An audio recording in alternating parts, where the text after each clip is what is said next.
Hey limnologists, let's talk about nutrients. A lot of limnologists will tell you that this is the most famous picture in limnology, and soon you're going to understand why. It all has to do with nutrients, and that's what we're going to start learning about. We're going to talk about forms, sources, and transformation of nutrients, and features of nutrient cycles. And specifically, we're going to focus on phosphorus and nitrogen, and we're going to find out why those are often considered the two most important nutrients in limnology. So what is a nutrient? Well, to ecologists, we consider nutrients elements that are fundamental to atomic building blocks of living organisms. We need certain atoms to build proteins, nucleic acids, carbohydrates, lipids, etc. And different atoms are needed in different quantities. Take a human, for example. By mass, we're about 65% oxygen, 18.5% carbon, 9.5% hydrogen, 3.2% nitrogen, 1.5% calcium, and 1% phosphorus. We contain a lot of other atoms too, but at percentages below 1%. You can see that oxygen and hydrogen make up a huge percentage of the human mass. And I'm sure you've heard that humans are mostly water. And just like humans, aquatic organisms also need certain elements to live. These elements are similar to humans in many ways, but there are some differences.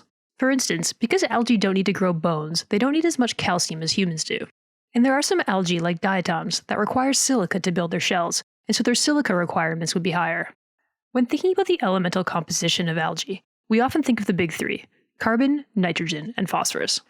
But there are other nutrients that are also important, like iron, molybdenum, manganese, and silica.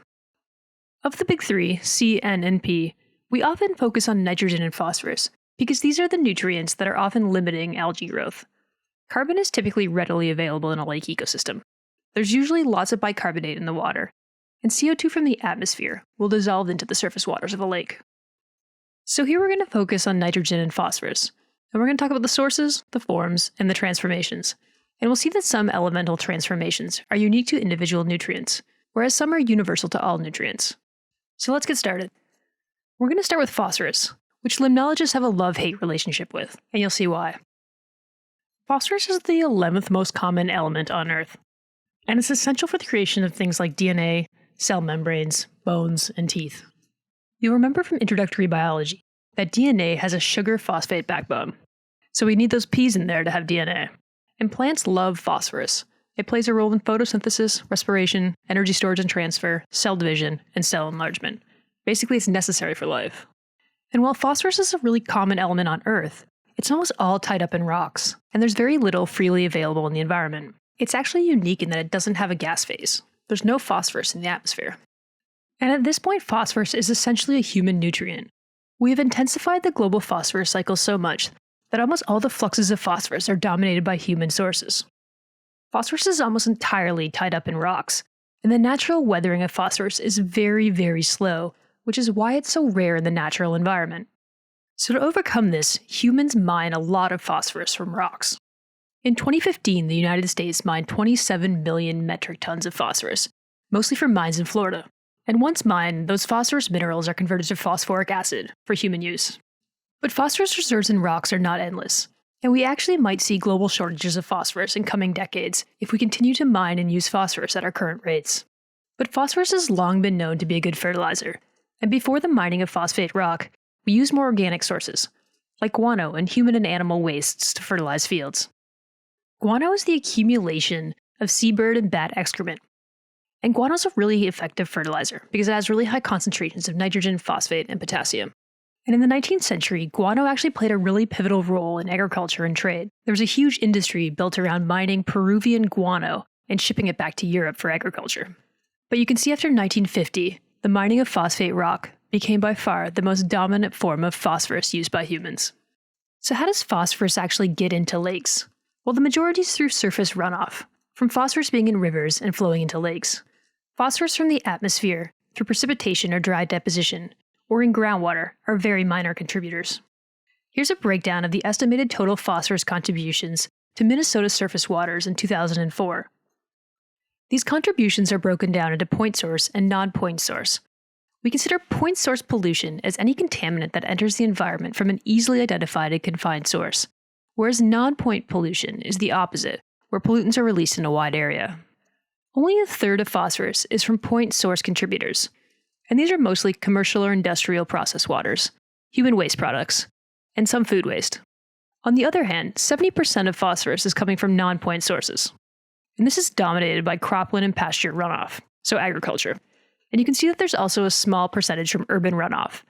And while many people think this is often from lawn care, phosphorus fertilizers are banned in many urban locations, and a lot of phosphorus actually comes from urban trees. So remember to rake your leaves out of the street gutters in the fall, because that runoff goes straight to the lakes. So far we've only considered phosphorus in its elemental form, P, but phosphorus in lakes is found in different chemical forms, and we categorize these forms in different ways. We can first differentiate them by chemistry, whether or not it's organic phosphorus or inorganic phosphorus. Organic phosphorus is found in organic molecules, and this includes both living and dead organisms.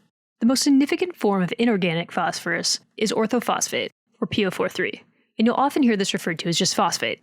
We can also differentiate phosphorus forms by their solubility, whether or not they're dissolved in water, or soluble, or they're in a particulate form. We can separate these two fractions by filtering water. And we can combine these two categorization schemes. So we have dissolved inorganic phosphorus, dissolved organic phosphorus, particulate organic phosphorus, and particulate inorganic phosphorus. So an example of dissolved inorganic phosphorus would be orthophosphate. An example of particulate organic phosphorus would be the phosphorus tied up in living cells, like in DNA and proteins.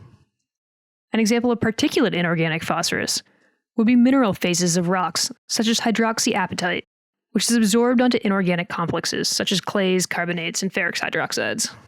And an example of dissolved organic phosphorus would be something like organic colloids found dissolved in water. And numerous studies that have looked at total phosphorus and separated the phosphorus into inorganic fractions have found that the total phosphorus in most lakes is tied up in the organic phase. So most of the phosphorus is currently being used by living organisms. But the fraction that we're typically the most interested in is the amount of orthophosphate, because this is what's bioavailable to algae. Basically, it's algae food. And phosphorus can be transformed between these different fractions. And these are by processes such as uptake. This is a biological transformation, where living organisms take up inorganic phosphorus and convert it to organic phosphorus. And also mineralization, which is again a biological transformation of decomposition, where bacteria break down organic phosphorus into its inorganic form. And we also have precipitation and dissolution, and sorption, desorption. And this is where dissolved phosphorus becomes particulate phosphorus, and vice versa. And this is a chemical transformation, often controlled by redox state, and the presence of other elements. Sorption is the physical or chemical process by which one substance becomes attached to another. And desorption is the opposite, where a substance becomes detached from another substance. So available phosphorus might become sorbed to another compound and become unavailable for use. We also see phosphorus precipitation, and this is when dissolved phosphorus becomes a solid form, usually by binding with another compound. And dissolution is the opposite, when phosphorus transforms from a solid phase to a dissolved phase. And these transformations are all pretty common, because phosphate has a -3 charge, which means it's very reactive, and it likes to sorb or stick to charged particles, especially soils. And so we see a lot of particulate phosphorus due to erosion, where phosphorus is sorbed to soil particles.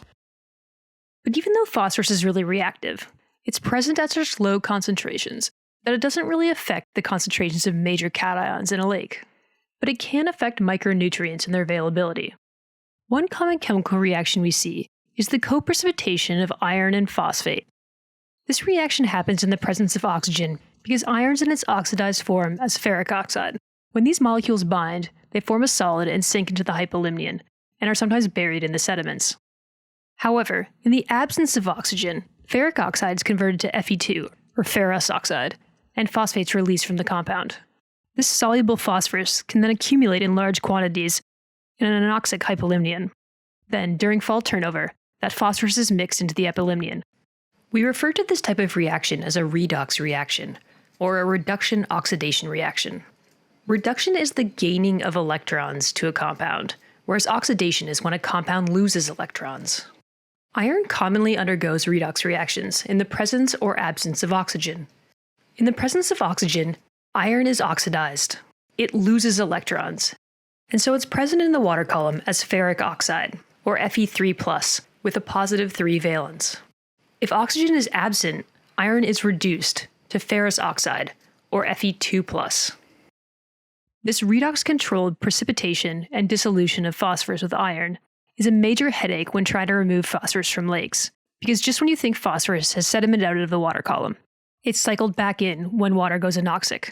It's made doubly worse if wind or biological organisms stir up the sediment, and we refer to this process as internal loading. This is in contrast to external loading, where phosphorus is delivered into a lake by a river. So to better understand the phosphorus cycle in a lake, let's take a look at phosphorus in Lake Mendota. Here's a heat map of dissolved reactive phosphorus in 2018. You can think of dissolved reactive phosphorus as being equivalent to orthophosphate. We've also included a temperature and dissolved oxygen heat map for reference. In these heat maps, the black dots indicate actual sampling days. This is when a crew went out and sampled water and measured dissolved reactive phosphorus. The colors on this graph are interpolating between these manual samples. And you can see there's some times in the year where we don't have any data, especially in the spring when the ice is breaking up, and it's really hard to get out and sample Lake Mendota. You can see that in June the lake begins to stratify, with a warm epilimnion and a cold hypolimnion. And as summer progresses, dissolved oxygen becomes rapidly depleted in the hypolimnion, which becomes anoxic. This stratification and anoxia has important ramifications on dissolved reactive phosphorus. We can see that early in the year, there's low concentrations of orthophosphate throughout the water column, but then as the lake stratifies, phosphorus is rapidly depleted in the epilimnion and slowly builds up in concentrations in the hypolimnion. Then, when the lake turns over in the fall, the phosphorus that's built up in the hypolimnion is mixed throughout the water column. Let's take a look at the processes that might be happening in the epilimnion. Let's start with dissolved phosphorus, or orthophosphate. That phosphate can be taken up by phytoplankton, or can also be precipitated or absorbed as particulate phosphorus. Once taken up by phytoplankton, that phytoplankton can be mineralized or decomposed back to phosphate, or it could be consumed by zooplankton and cycled through the food web. Phosphorus is removed from the epilimnion, typically through phytoplankton cell death, where that particulate phosphorus is lost to the hypolimnion. Phosphorus can also flow out of the lake via a river. In most lakes, orthophosphate is in such high demand that it's taken up immediately, and the dissolved inorganic pool of phosphorus is very low, and most of the phosphorus is locked up in organisms. That's why when we look at the concentrations of DRP in the epilimnion Lake Mendota, they're very low to almost zero. At the same time, let's look at what's going on in the hypolimnion. Well, a lot of the phosphorus that's entering the hypolimnion is as particulate phosphorus settling out from the epilimnion. When this particulate phosphorus enters the hypolimnion, if it's in the form of an organic cell, it might be decomposed and mineralized back to dissolved phosphorus by bacteria. If the particulate phosphorus is tied up as an inorganic compound, it might go back into solution through chemical dissolution in the absence of oxygen. Uptake in the hypolimnion is usually very small relative to dissolution, mineralization, or sedimentation, and this regeneration of bioavailable phosphorus in the form of orthophosphate generally just builds up in the hypolimnion. And that's what we see happening in Lake Mendota.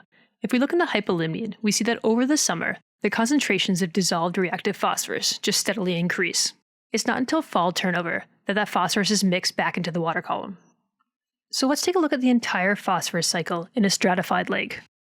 Well, we have external loading of phosphorus from rivers, and that phosphorus can enter the lake either as particulate phosphorus or dissolved phosphorus. And depending on the river density, that water can be shunted into either the epilimnion or the hypolimnion. In the epilimnion, bioavailable phosphorus, or orthophosphate, is taken up by phytoplankton and converted to organic particulate phosphorus. Once in a cell, this phosphorus might be cycled through the food web through consumption, or it could be sedimented into the hypolimnion. There also might be some mineralization and decomposition of phytoplankton back to orthophosphate. In the hypolimnion, particulate phosphorus from the epilimnion is either mineralized or dissolved back into orthophosphate, which builds up in concentration. The same processes that are happening in the hypolimnion are also happening in the sediment-water interface.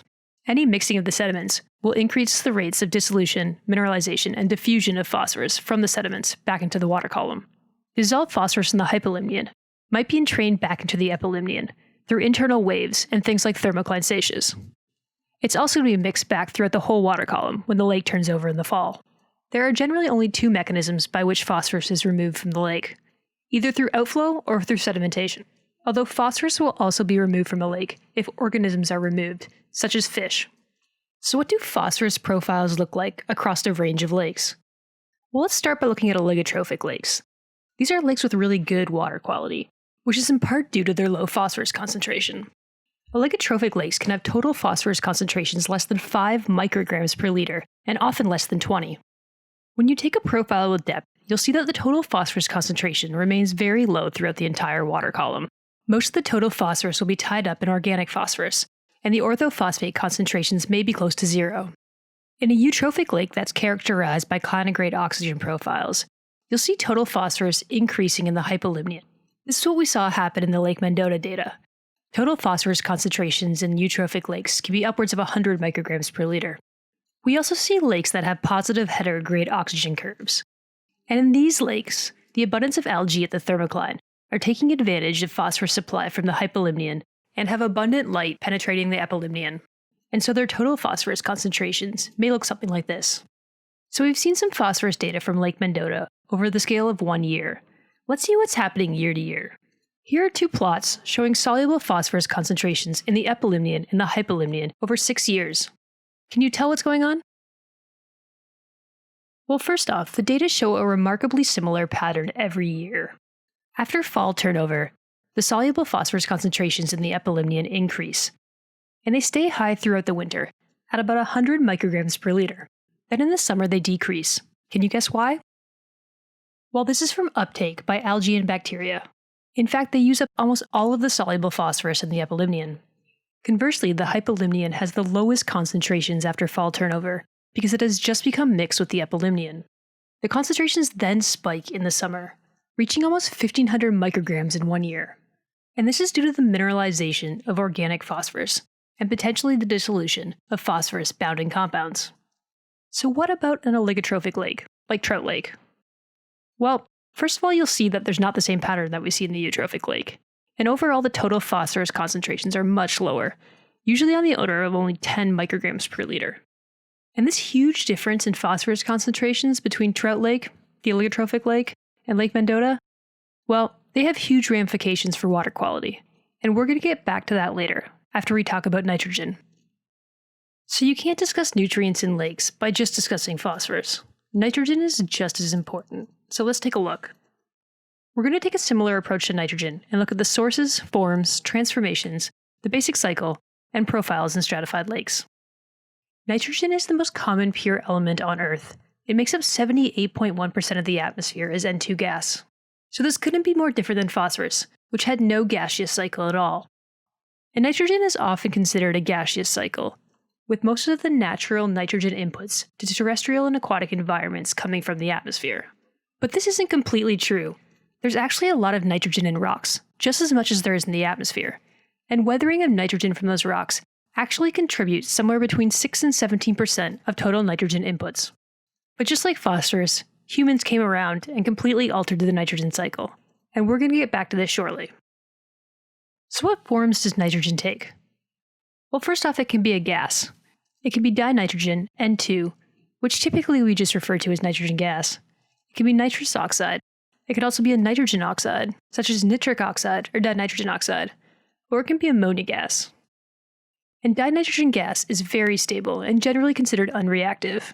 That's because the two nitrogen atoms are triple bonded together.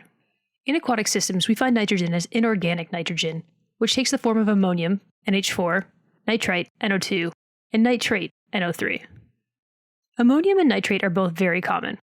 Nitrite is more rare, and we usually analyze nitrate and nitrite together. There's also a lot of nitrogen bound up in organic compounds, and this includes dissolved organic nitrogen and particulate organic nitrogen. Generally, there's a lot more dissolved organic nitrogen than there is particulate organic nitrogen in a lake, but this ratio decreases as lakes become more eutrophic. And because of their dominance in aquatic systems, we're usually focused on N2 gas, ammonium, nitrate, and organic nitrogen. And some of the transformations of nitrogen are similar to phosphorus. We have uptake, which is the transformation of inorganic nitrogen to organic nitrogen. That's ammonium to organic nitrogen, or nitrate to organic nitrogen. And we also have mineralization, which is going from organic nitrogen back to inorganic nitrogen, in this case into ammonium. This is because ammonium is the primary nitrogenous end product of decomposition by heterotrophic bacteria, not nitrate. We also see microbial fixation of N2 gas to ammonium by cyanobacteria and certain heterotrophic bacteria. You can see in the picture on the right a cyanobacteria with a heterocyst in the middle. That heterocyst is the specialized cell carrying out the nitrogen fixation. And this nitrogen fixation is similar to that in the terrestrial environment, where we see the symbiotic relationship between nitrogen-fixing bacteria and legume roots. However, the role of nitrogen fixation in aquatic systems is generally considered less important than nitrogen fixation in terrestrial environments. And this is because other forms of inorganic nitrogen, ammonium and nitrate, are generally available. And the assimilation of ammonium and nitrate by cyanobacteria is much less energetically expensive than fixing nitrogen from the atmosphere. But we can't talk about nitrogen transformations without considering what is probably the most important transformation of all, and that's the industrial synthesis of ammonium from nitrogen gas and hydrogen. And this process is referred to as the Haber-Bosch process, named after its inventors. Before this process was developed, it was very difficult to synthesize ammonia at an industrial scale, and it's difficult to put into context the impact that this process has had on modern agriculture. But this quote does a pretty good job. The industrial synthesis of ammonium from nitrogen and hydrogen has been of greater fundamental importance to the modern world than the invention of the airplane, nuclear energy, or television. We're now so reliant on synthesizing ammonium that the Haber-Bosch process consumes 3 to 5% of the world's natural gas production, and around 1 to 2% of the world's energy supply. And it's been estimated that nearly 50% of nitrogen found in human tissues originated from the Haber-Bosch process. Just look at this representation of nitrogen transfers through the world agri-food system from 1961 to 2009. You can see that in 1961, synthetic fertilizer input was about 12 teragrams, and that rose to 97 teragrams in 2009. Maybe most importantly for aquatic systems in this diagram is the loss of nitrogen from croplands, increasing from 13 teragrams to 88 teragrams in 2009. Here's another way of looking at it, a graph taken from a paper titled, "Is Nitrogen the Next Carbon?"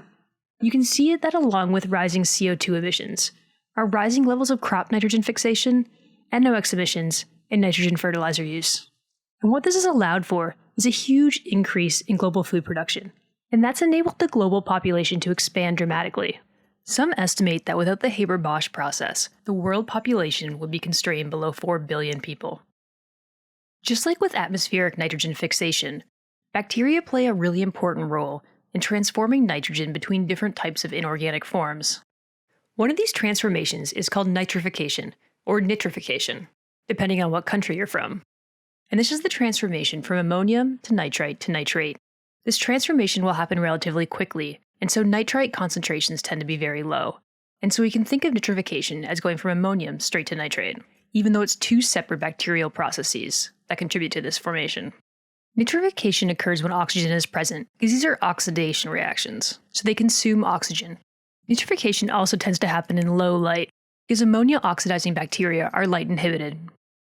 An equally important transformation is denitrification, and this is the transformation of nitrate through a series of reduction reactions to ultimately produce nitrogen gas.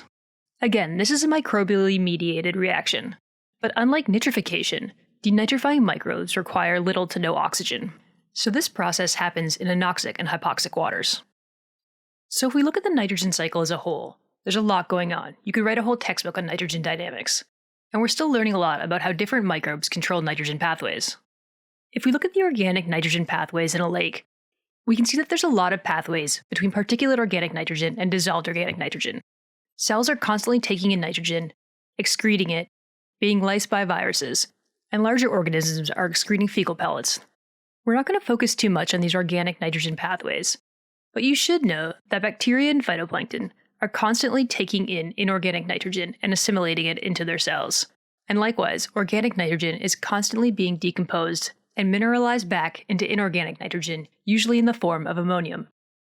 You should also know the inorganic nitrogen pathways, including nitrogen fixation of N2 gas to ammonium, nitrification, the transformation of ammonium to nitrate, and denitrification, the transformation of nitrate to nitrogen gas. And while phytoplankton can take up and assimilate either ammonium or nitrate as a nitrogen source, they prefer ammonium because it is energetically less expensive than nitrate. So what are the main processes going on in the epilimnion of a lake? Let's start by thinking about ammonium and nitrate, because these are the forms of nitrogen that are bioavailable to phytoplankton, and will sometimes control algae growth. Ammonium and nitrate are constantly being taken up by cells and mineralized back into inorganic nitrogen. If the background concentrations of inorganic nitrogen are low, phytoplankton might use up all of the available nitrogen, and the concentrations of ammonium and nitrate in the epilimnion might be very close to zero. And while inorganic nitrogen is constantly being mineralized, it will be taken up right away by phytoplankton, so you can barely measure any of it. If inorganic nitrogen is in demand, there might also be nitrogen fixation from the atmosphere by cyanobacteria or other heterotrophic bacteria. However, there might be lots of ammonium and nitrate coming into the lake from a river, and so there might be more than enough inorganic nitrogen to fuel phytoplankton demand. Once inorganic nitrogen is transformed into organic nitrogen in cells, it could be mineralized or consumed, or it could sediment down into the hypolimnion. In the hypolimnion, similar transformations take place, except the transformations are dominated by bacterial processes rather than phytoplankton. So we tend to see high rates of mineralization, and if oxygen is present, high rates of nitrification. Conversely, if oxygen is absent, we see high rates of denitrification. These same reactions take place in the surface sediments, typically at higher rates than in the water column. So while some organic nitrogen might be buried in lake sediments, a lot will be transformed back into inorganic nitrogen by microbes. So remember that oxygen has a major effect on the nitrogen cycle. When oxygen is present, we tend to get nitrification of ammonium to nitrate, but when oxygen is absent, we see denitrification, the conversion of nitrate to N2 gas, and ammonium will tend to accumulate, especially in the sediments. So what do nitrogen profiles look like in stratified lakes? In oligotrophic lakes, nitrogen concentrations tend to be low overall, and because ammonia is preferred by phytoplankton, the concentrations of ammonia can be almost zero. Because of higher mineralization rates in the sediment, ammonia concentrations tend to be higher right at the sediment-water interface. And then, because oxygen is present, that ammonia will be nitrified to nitrate in the water column, and so there might be some buildup of nitrate in the oxygenated hypolimnion. In a eutrophic lake with an anoxic hypolimnion, things look very different. First of all, there's almost no nitrate in the hypolimnion, because it's all been denitrified. In contrast, ammonium concentrations can be very high. This is because there's a lot of decomposition of organic nitrogen, and no nitrification. So let's take a look at eutrophic Lake Mendota and see what's happening. Here's a heat map of total nitrogen. And the first thing we should notice is the scale. It's measured in milligrams per liter, and the highest concentrations get upwards of 4. In the same year, the total phosphorus concentrations reach a maximum of 0.6 milligrams per liter, so the concentration of nitrogen in lakes tends to be a lot higher than the concentration of phosphorus. But at the same time, cells need more nitrogen than they need phosphorus. So what patterns do you see in this heat map? Well, two things should be obvious. One is what's happening in the winter. You can see that there's some nitrogen building up at the very bottom of the lake in February. But more striking are the summer dynamics. Just like phosphorus dynamics, we see that in the spring the water column is well mixed. Then the lake begins to stratify. And total nitrogen in the epilimnion decreases to almost zero, and total nitrogen in the hypolimnion gradually increases. It's not until fall mixing that these two layers mix and total nitrogen becomes equal throughout the water column once again. So based on what we learned about nitrification and denitrification, what do you think the nitrate and the ammonium dynamics would look like? Well, if you said that ammonium would be building up in the hypolimnion, you're correct. You can see that ammonium builds up throughout the summer and is depleted from the epilimnion almost immediately following spring turnover. Conversely, nitrate concentrations are a lot lower than ammonium, and nitrate sticks around a little bit longer in the epilimnion in summer before it too is completely used up. So this is just 1 year. Let's look at interannual dynamics. Here's ammonium concentrations over 6 years at both 0 meters depth and 20 meters depth in Lake Mendota. We can see that in the winter, the concentrations are pretty similar between the two depths. But in the summer, ammonium is rapidly depleted at 0 meters and increases quite drastically in the hypolimnion. This pattern is remarkably similar year to year. And what about nitrate? Well, nitrate actually shows the same pattern in both the epilimnion and hypolimnion, with concentrations increasing over the winter and then decreasing in summer. This winter increase is due to higher rates of nitrification and low denitrification. Another way to look at this is looking at ammonia and nitrate dynamics, both in the epilimnion at the same time. And you can see very different patterns between these two forms of inorganic nitrogen. Ammonium concentrations are highest after fall turnover, and rapidly decrease in the summer, because it's the preferred form of nitrogen by phytoplankton. Conversely, nitrate concentrations are the highest after spring turnover. And while they do decrease in the summer, nitrate sticks around longer than ammonium, because it's not the preferred choice. So what about an oligotrophic lake? What do you think would be happening there? Well, here's ammonium and nitrate dynamics in the epilimnion of Trout Lake. First off, the concentrations are much lower. The highest peak is less than 150 micrograms per liter, whereas Lake Mendota got up to almost 1,000 micrograms per liter. And in general, the ammonium concentrations are very low. Any ammonium that's in the water column is pretty quickly used up by microbes and phytoplankton. However, we do see nitrate concentrations building up in the winter, and this is similar to what we saw in Lake Mendota. And this is likely due to mineralization and nitrification in the winter, and no denitrification. So now that we know all about phosphorus and nitrogen dynamics, which is more important in lake ecosystems? And how do they influence the growth of algae? Well, we're going to learn all about that next, when we talk about primary producers and nutrient limitation, and how excess nitrogen and phosphorus lead to eutrophication.